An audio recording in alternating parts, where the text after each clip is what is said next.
پاکستان کے اہم شہروں میں قادیانیوں کے غیر قانونی مراکز کا بڑھتا ہوا سلسلہ۔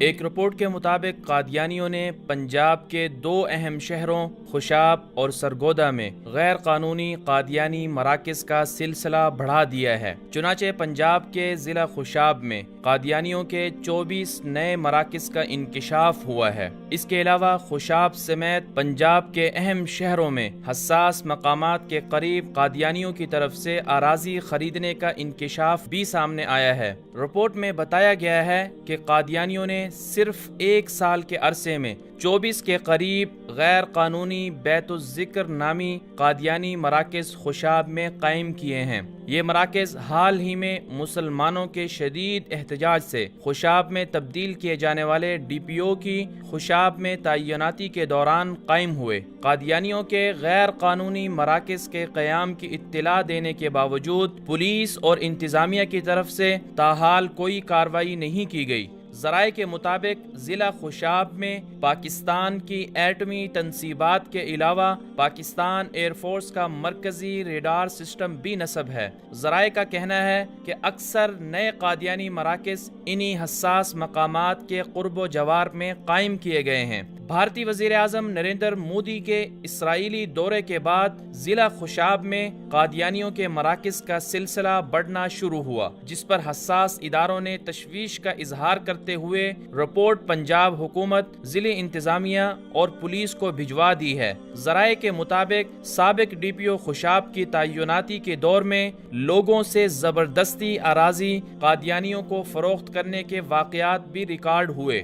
دوسری جانب مسلم لیگ نون کے ممبر پنجاب اسمبلی مولانا الیاس چنیوٹی نے انکشاف کیا کہ پنجاب کے اہم شہر سرگودا میں بھی قادیانیوں نے سستی زمینوں کو انتہائی مہنگے داموں خریدنے کا سلسلہ جاری کر رکھا ہے، جس سے شاہینوں کے شہر اور پاکستان کی دفاعی نوعیت کے حامل انتہائی اہم شہر سرگودا کے بارے قادیانیوں کے خفیہ عزائم کو اچھی طرح سمجھا جا سکتا ہے۔ ان کا کہنا تھا کہ قادیانیوں نے سرگودا میں درجنوں ایکڑ اراضی 4 گنا قیمت سے بھی زائد میں خریدی۔ اگر کوئی مسلمان اپنی زمین نہ بیچے تو زور زبردستی سے ان سے زمین بکوائی گئی۔ ان کا کہنا تھا کہ سرگودا اور چنیوٹ شہر میں مسلمانوں کے نوجوان بچوں کو مختلف ہیلے بہانوں سے قادیانیت کی تبلیغ بھی دی جا رہی ہے۔ نوجوان لڑکوں کو ایک منصوبے کے تحت قادیانیت کے لیے کام کرنے والی لڑکیوں سے ملوایا جاتا ہے، جس کے بعد انہیں آہستہ آہستہ اسلام سے دور کرنے اور یورپ میں اعلیٰ تعلیم کا خواب دکھا کر قادیانی بننے پر مجبور کیا جاتا ہے۔ ان کا مزید کہنا تھا کہ قادیانی غریب گھرانوں کی بچیوں کو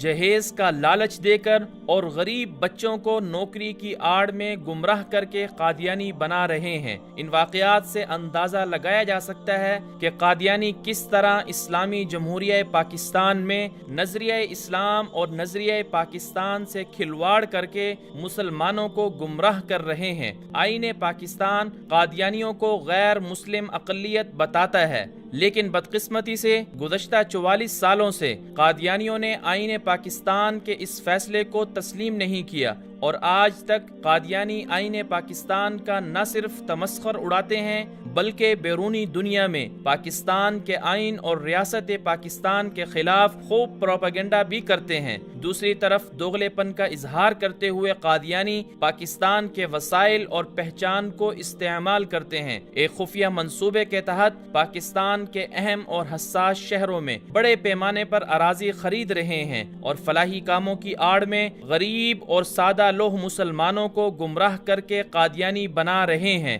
ان حالات میں ریاست پاکستان اور پاکستان میں بسنے والے مسلمانوں کی ذمہ داری بنتی ہے کہ وہ غیر مسلم قادیانیوں کی خفیہ سرگرمیوں پر کڑی نظر رکھیں اور نظریہ پاکستان، نظریہ اسلام اور آئین پاکستان کے خلاف ان کی سازشوں کو بے نقاب کریں۔ اس کے لیے ضروری ہے کہ ریاست پاکستان قادیانیوں کی اہم اور حساس تنصیبات کے حامل شہروں میں بڑھتی ہوئی سرگرمیوں پر فوری ایکشن لے، اور جہاں کہیں قادیانی فلاحی کاموں کی آڑ میں مسلمانوں کو دھوکہ دے کر گمراہ کریں یا مسلمانوں اور ریاست پاکستان کو دھوکہ دینے کے لیے بیت الذکر نامی مراکز قائم کریں تو ان کا کڑا احتساب کیا جائے۔ اس کے ساتھ پاکستان میں بسنے والے ہر مسلمان کی یہ ذمہ داری بنتی ہے کہ وہ خاتم النبیین صلی اللہ علیہ وسلم سے محبت کا ثبوت دیتے ہوئے قادیانیوں کے فلاحی کاموں کی آڑ میں سادہ لوح مسلمانوں کو گمراہ کرنے کا سلسلہ رکوانے کے لیے فلاحی کاموں میں بڑھ چڑھ کر حصہ لے